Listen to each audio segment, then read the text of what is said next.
আমি অনুরোধ করব আমাদের মোহাম্মদ সাবির হোসেন স্যারকে, যিনি হচ্ছেন এই কোর্সের মেন্টর এবং এই ক্ষেত্রে এই পর্যায়ে স্যার অংশগ্রহণকারীদের উদ্দেশ্যে কিছু বলবেন।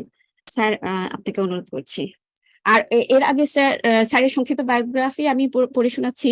Mr. MD Sabir Hossain has completed his BSc and MSc with outstanding results, first class first, with honors from 𝗬𝗏𝗆. He is an assistant professor in CSC department. He has authored 36 scholarly articles in international conferences and journals. His research interests are algorithmic complexity analysis, machine learning, recommender system design, big data, augmented reality, and software engineering. He is an editorial board member and reviewer of many international journals. Recently, he has been selected as an editor of the Sigma Journal of Engineering and Natural Sciences, indexed in Web of Science, and officially supported by 𝗙𝗵𝗆 Technical University, Turkey. Thank you for your nice introduction. তো খুব সুন্দর গুছিয়ে কথা বলার অভ্যাস আমার মনে হয় নজরুল ইসলাম স্যারের কাছে আমাকে শিখতে হবে। স্যারের কাছে আমি পারলে একটা ট্রেনিং করতে পারি, স্যার যদি সময় দেয়। এত সুন্দর কথা বলা এবং এত সুন্দর গুছিয়ে কথা বলা যায়, এটা আসলে হাইলি অ্যাপ্রিসিয়েটেড। আমি শুরুতেই স্যারকে ধন্যবাদ জানাচ্ছি। স্যারের ব্যস্ততম সময় থেকে আমাদের প্রোগ্রামে গেস্ট অফ অনার হিসেবে অংশগ্রহণ করেছে এবং তরুণ শিক্ষার্থীদের এবং শিক্ষার্থী বলবো না, ঠিক আমরা আসলে এখানে অনেক অ্যাডাল্ট লার্নার আছে, সবাই স্টুডেন্ট না, কেউ হয়তো বা কোনো জায়গায় শিক্ষক, আবার কেউ সায়েন্টিফিক অফিসার অথবা প্রফেশনাল। তো এখানে আমরা অ্যাডাল্ট লার্নার হিসেবে কনসিডার করি।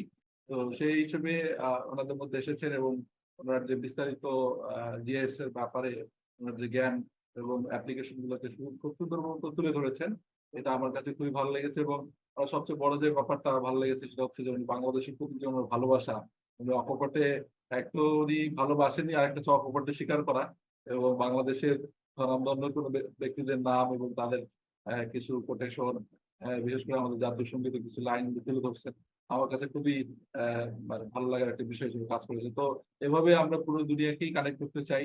আমরা হয়তো বা রাইট নাও আমাদের সব প্রোগ্রামই, বেশিরভাগ প্রোগ্রামই বাংলায় হচ্ছে, বাট আমাদের আলহামদুলিল্লাহ কিছু প্রোগ্রাম যেমন research entrepreneur journey series, research idea series, এগুলো পুরোপুরি ইংলিশে কন্ডাক্ট করেছি এবং research mathematics for social science, SPSS এগুলো পুরো ইংলিশে হয়েছে, কারণ আমাদের ইন্টারন্যাশনাল অডিয়েন্সও আমাদের কাছে এক্সপেক্ট করে, কারণ আমরা জানি যে আমাদের অডিয়েন্স প্রায় 28 কান্ট্রিজ, হ্যাঁ, 28টা দেশ থেকে আমাদের ভিডিওগুলো আপলোড হয়।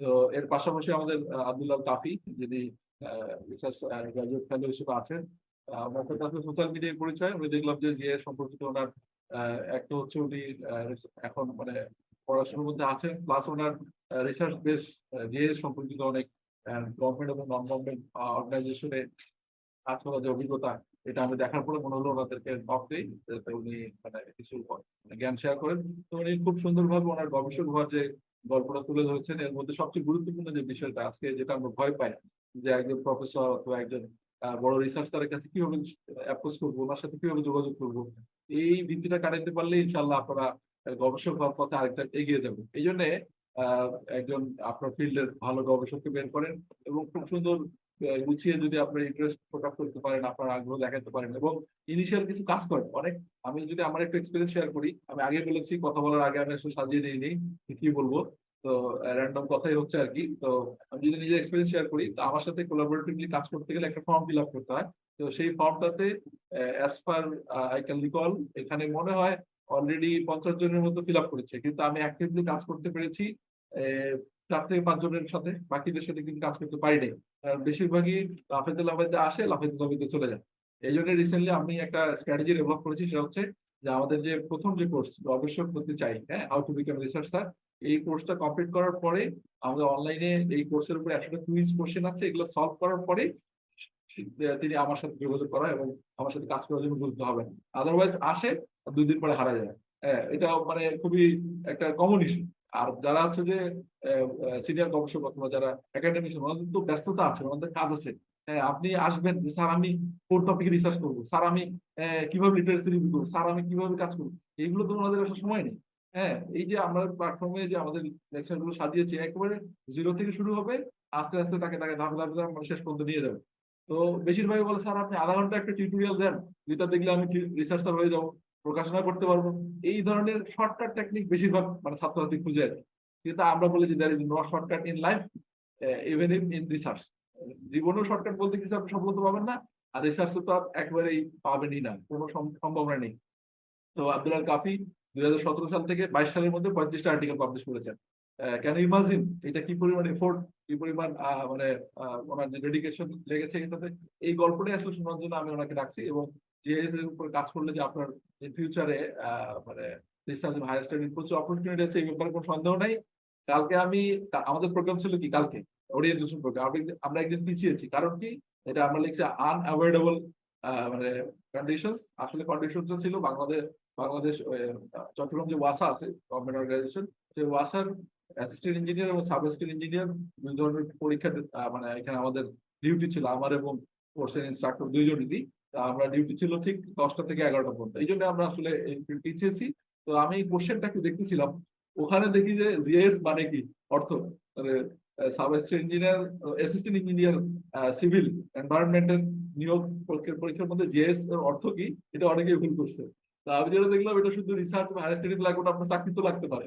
ঠিক আছে, তো যেটা বলতেছিলাম যে খুবই যে বিষয়টা আমি হয়তো ওনাদের লেকচার থেকে কিছু বিষয় কোট করলাম, এখন আমি একটু আমার আমি আসলে অনেক কথাই বলতে চাচ্ছিলাম, কিন্তু আমার আমাদের ইনস্ট্রাক্টরের একটু ব্যস্ততা আছে, উনি অল্প কিছুক্ষণ ক্লাস নেবেন, এই জন্য আমি শেষ করে ফেলতেছি।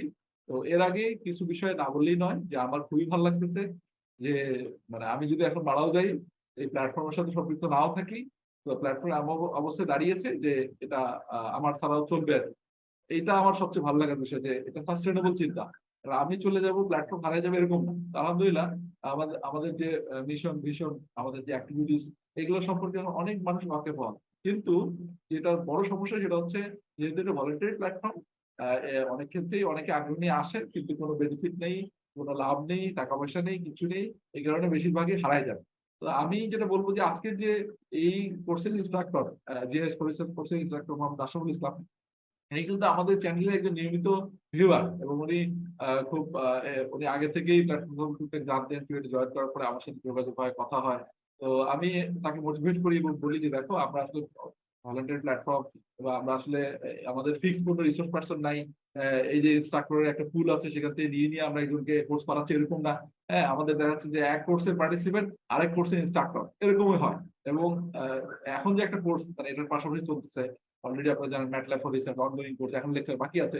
অলরেডি 93 এপিসোড আমরা আপলোড করে ফেলেছি, এবং ইউটিউবে 5500-এর উপরে ভিউ হয়ে গেছে ইতিমধ্যেই অনগোয়িং কোর্স। আমরা হয়তো সব ভিডিও আমরা আপলোড করতেও পারিনি। তো এই কোর্সের যে ইনস্ট্রাক্টর আদনান, উনিও আমাদের টিউটরে একজন রিসার্চ লেকচারার আছেন। আবার ওটা যে আরেকজন ইনস্ট্রাক্টর 𝗙𝗲𝗆𝗆𝗆𝗆𝗆𝗆, উনি আমার বন্ধু মানুষ, হ্যাঁ, আরেকটা সিলেট ইঞ্জিনিয়ারিং কলেজে আছেন। তো ওনারা আমাদের প্ল্যাটফর্মের নিয়মিত ভিউয়ার, এবং ওনারা যখন ভাবলেন যে আমরা আমাদের নলেজ শেয়ার করি, তখন ওনাদেরকে আমি সুযোগ করে দিলাম। তো এই জন্য আসলে আজকে এই প্ল্যাটফর্মটা আমি গড়ে তুলেছি। এইটা শুধুমাত্র একটা মানে জায়গা। আলহামদুলিল্লাহ আমরা 54,000 কমিউনিটি তৈরি হয়ে গেছি।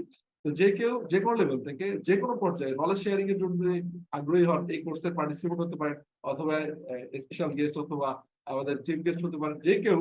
এবং যারা আজকে এই প্রোগ্রামে এখন নাই, জুমে নাই, কিন্তু ইউটিউবে দেখবেন, ওনারা যদি আগ্রহী থাকেন, তা আপনি আমাদের পেজে নক দিবেন, অথবা bresearcherbd@gmail.com। আমি আবার বলতেছি bresearcherbd@gmail.com। এই ইমেলে আপনি ইন্টারেস্ট শো করবেন, আমরা ইভ্যালুয়েট করে দেখে যদি উপযোগী হয় তা আমরা আপনাকে সুযোগ দিয়ে দিব।